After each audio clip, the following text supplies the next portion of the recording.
Monsieur Fecteau, ça fait quelques réunions que je viens vous questionner à propos de l'entente hors cours que vous avez signée avec les entreprises qui sont accusées de collusion par l'UPAC. Puis je réécoutais vos réponses, puis mes questions semblent vous exaspérer. Monsieur le maire, est-ce que vous êtes déjà tanné de parler de lutte à la collusion et lutte à la corruption? Pas du tout.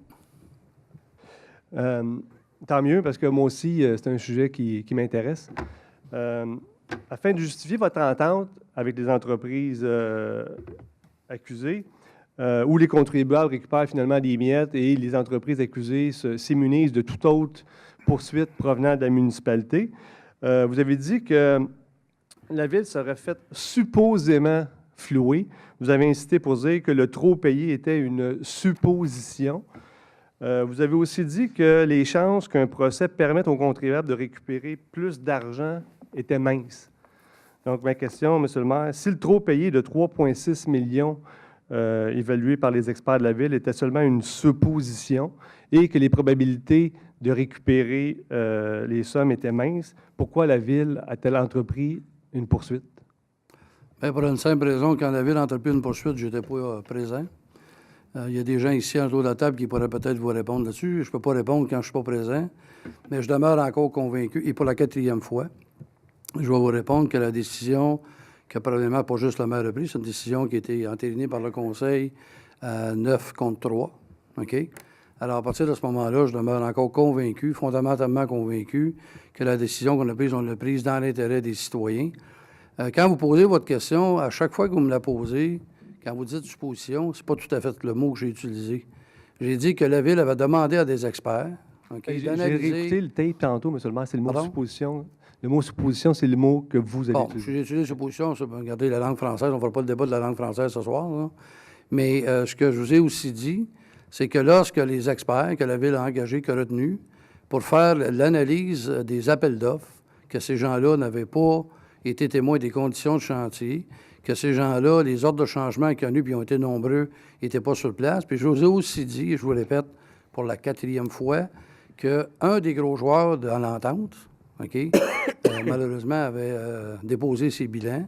Et à partir de là, ces gens-là, qui sont encore en procès et encore des gens qui sont accusés et non reconnus coupables, que la fin, on ne le savait pas, puis que les frais qu'on avait déboursés déjà à la première année, qu'on essayait d'extrapoler ces frais-là, ils coûteraient combien dans 3, 4, 5, 6 ans? Puis on a jugé bon de ne pas jouer avec l'argent des contribuables. Puis un vieil adage qui tient sa place, un tien vaut mieux que deux, tu l'auras. Monsieur le maire, la raison pour laquelle la municipalité a entrepris cette poursuite de 3,6 millions, c'est parce que les chances de récupérer plus d'argent étaient bonnes. Et puis c'est évident, monsieur le maire, que quand on s'en va en procès, puis on dit au juge, regardez, monsieur le juge, je poursuis mon voisin pour vol, mais je suis pas certain s'il m'a volé. C'est sûr que les chances de gagner ce procès-là sont minces. Ça prend des convictions, monsieur le maire. Puis ça fait 1 an que vous êtes en poste, là, au mois de novembre. Est-ce que la lutte à la collusion et la corruption, c'est toujours important pour vous? C'est pas important, c'est primordial. Depuis votre arrivée, qu'est-ce qui a changé dans les façons de faire de la municipalité au niveau afin de lutter, prévenir la collusion et la corruption? Bien, il y a pas mal d'affaires, M. Laplante, qui ont changé, premièrement, dans la façon de rédiger nos appels d'offres, la façon de les contrôler. On a tellement resserré les guides qu'on est en train de se créer un problème qui est le suivant.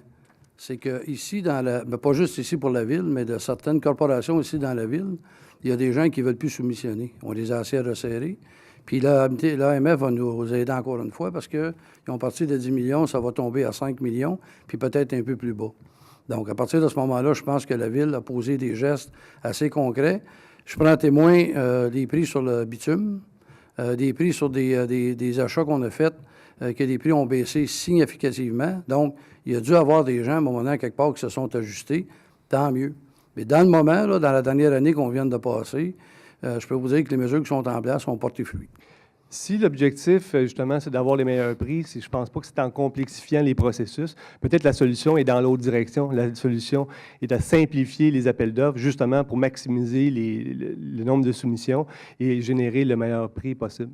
En fait, il ne faut pas simplifier les appels d'offres parce que je vais vous dire que dans nos appels d'offres, plus nos appels d'offres vont être pointus, plus nos gens vont travailler de façon pointue, moins qu'on va avoir d'ordre de changement lorsque les contrats vont être octroyés.